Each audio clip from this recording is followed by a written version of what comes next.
Every time I look down on this timeless town, whether blue or gray be her sky. Are we rolling? Because I want to get this.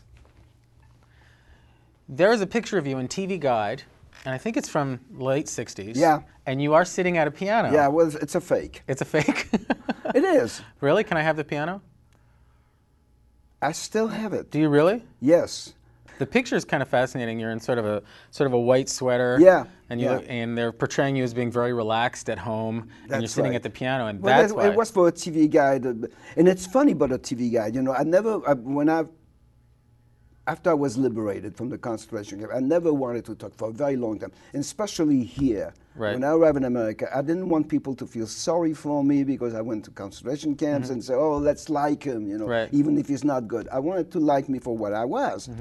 And the TV guy, the writer was wonderful, but he conned me to talk about my concentration camp experiences, and that's what he did in the article, and that's the only time. How did he do that?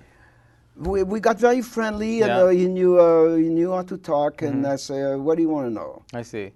Well, that's exactly what I'm going to do to you. Go ahead. In your book, From the Holocaust to Hogan's Heroes, you actually started performing almost out of the womb. I mean, you're talking about practically, how... And since I realized I always sang and danced, and I was always encouraged to do it. And I did it really making money when I was 12 years old. Merv Griffin was a very close friend of mine. He introduced me to my wife and everything. And he knew I was a big, because he saw my number on my arm, and he knew. And he always, when I used to go on the show, he always used to try to make me talk about it. He said, what's the number on your arm? I said, well, I was in the Navy. And that was it. I wouldn't say anything else. Until the day I really woke up, I saw a wonderful English documentary about a girl who was sent to Auschwitz with her mother and survived a year and a half. Kitty. And the documentary was called Kitty Returned to Auschwitz. And this lady, who had already grown up sons, she was living in England, and she took a son with her to Auschwitz to show her how she survived.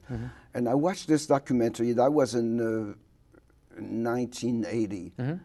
And I said to my wife, because she said at the end, and I'm paraphrasing, she said, the reason I'm doing this documentary is because 30 or 40 years from now, most of us survivors will be dead. And anybody can write anything they want about the Holocaust, denying it left and right. We won't be there. We won't be there to tell them, you're wrong. You'd be paradise to come home to.